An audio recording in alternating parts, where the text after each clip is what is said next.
is the Celebrity Afterlife Report podcast.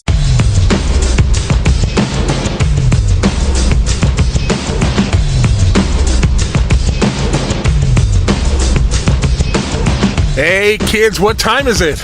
It's Celebrity Afterlife Report time. I am the Celebrity Media. I'm here with some stuff for you, some recaps, a story we haven't talked about in a while. Actually, I think two stories we haven't talked about in a while. You know, the usual gallimaufry, and there's a word you don't hear very often, a gallimaufry of things from the next world for me to tell you about.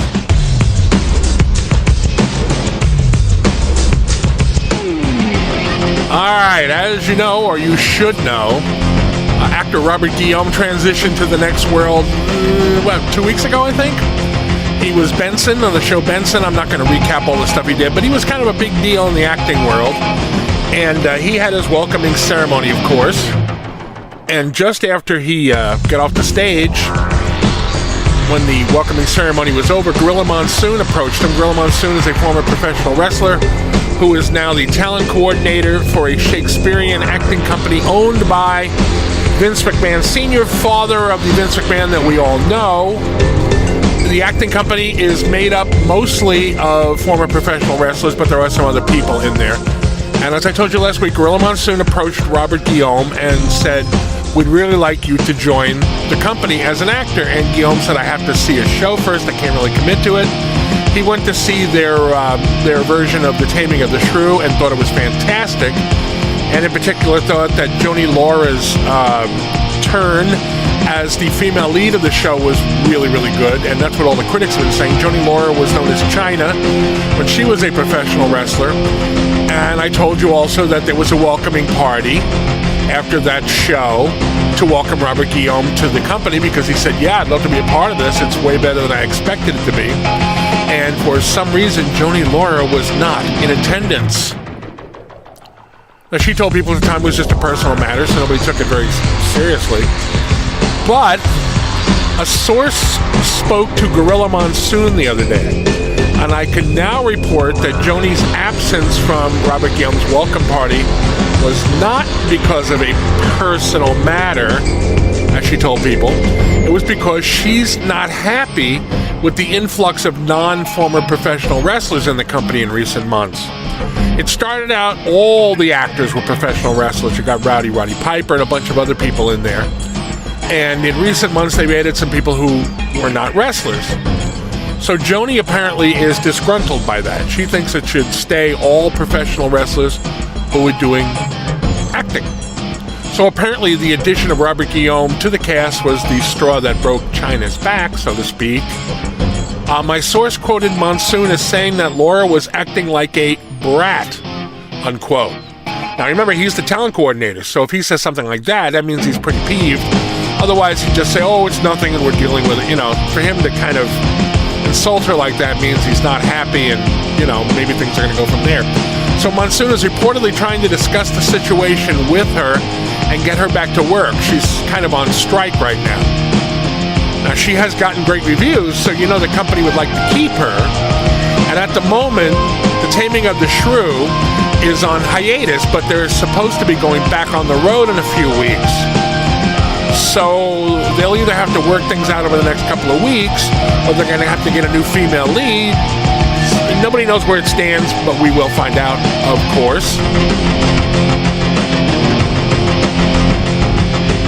Okay, eccentric director, I would call him, Stanley Kubrick, has finally screened his new film, Obsessive Behavior, in just a handful of Next World movie theaters.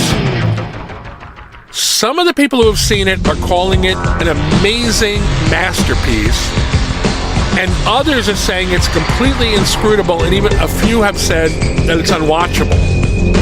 Now, if you remember the story that we've been recounting over these past many months, Kubrick took over the production from Salvador Dali and Jean-Michel Basquiat, the artists. When they got in over their heads with making a movie, they had built a giant sphinx out of kind of a rubbery material inside the environment, the Afterworld water attraction that they took over. It's a whole big deal. Go into the archives and find out. Well, they got in over their heads and they brought Kubrick in. Kubrick said, I will do it only if you give me 100% creative control. What that ultimately meant was that he just basically ousted them from the movie and banned them from the set, which was in environment which they currently own and operate. That's the deal they signed. So, now what I can tell you about the movie is it's a combination of fantasy fiction and documentary, which is really kind of strange.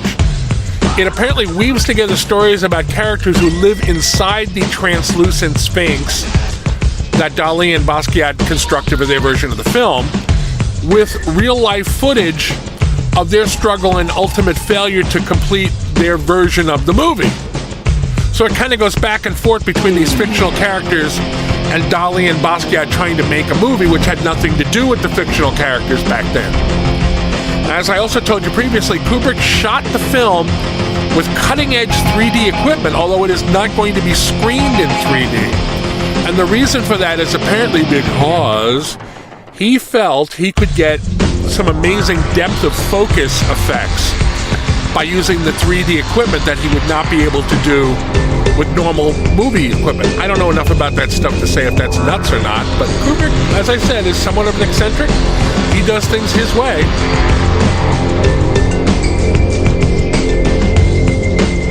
Okay, we have not talked about Babe Ruth in some time. And for those of you who are relatively new to the show, you probably don't know that Babe Ruth has been a shock jock on an Afterlife radio morning show called Babe and His Bullpen. People have compared him to Howard Stern in his prime, and some people have said he goes way beyond anything Stern ever did. Well, I'm getting reports that he's been toning the act down in recent weeks.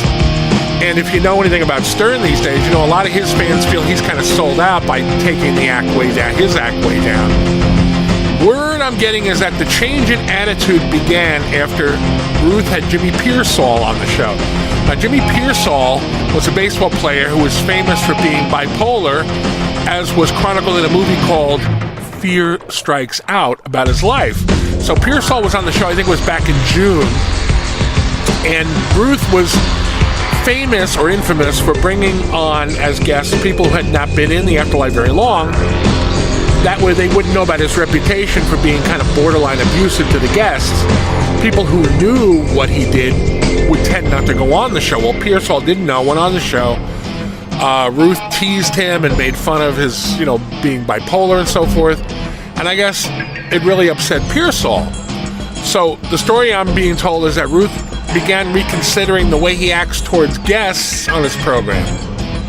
And a lot of people are not happy with it, just as a lot of people on the earthly plane are not happy with what Stern's been doing lately, taking the act way down. So we're just going to have to see. I don't actually know if they have ratings in the next world. I'm going to have to ask some of my sources. But I'll be curious to see how this affects the direction of the show from this point going forward. All right, lastly, we also have not talked about Edith Tolson in a while. And if you don't know that backstory, Edith Tolson used to be J. Edgar Hoover. J. Edgar Hoover was the longtime director of the FBI and one of the most feared men in Washington, because apparently he had dirt on everybody, including whoever the sitting president was at the time. So everybody was very nice to J. Edgar Hoover, really kind of a scumbag back then, and very homophobic as well. And in the next world, J. Edgar Hoover transitioned and is now living as Edith Tolson, married to J. Edgar Hoover's former longtime right-hand man, Clyde Tolson. There were always rumors about the two of them being a gay couple. They never addressed it. Nobody wanted to say it out loud. Well, I guess that was sort of what was going on, but anyway, they're now happy. Well, when we last heard about Edith Tolson, she was a regular on the inexplicably popular Next World sitcom called Happy Wife, Happy Life. She's been playing the mother of Mary Tyler Moore's character. Now, she's still in that part, and the show is still popular. I obviously have never seen the show, but it's been described to me in detail, and it just sounds like trash. But anyway, things are happening in Tolson's personal life. Sources are saying that showbiz success seems to have gone to her head, and there are rumors that she has cheated on her husband with more than a few actors of late. I couldn't get any names, or I couldn't get more sources to confirm the rumor, but I'm looking into it, and I'll get back to you when I know more about it.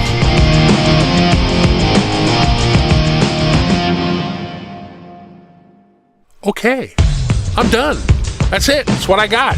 I'm going to now lock up the Celebrity Afterlife Report studio for another week. Is Thanksgiving next week? If Thanksgiving is next week, I will not be on next week. If it isn't, I will. Is that clear enough? Sure. In the meantime, you can find the show on iTunes in the Google Play Store. You can also find it on YouTube.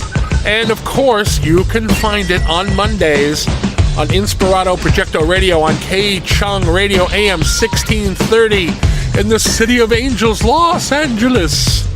And we thank them for carrying it. I am the Celebrity Medium. Either I'll see you next week or I'll see you the week after. But thanks for listening.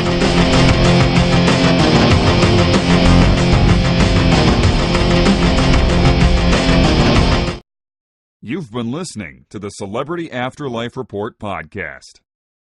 To ask a question about your favorite deceased celebrity, call 818-3-MY-DREAM. 818-3-MY-DREAM. 818-369-3732.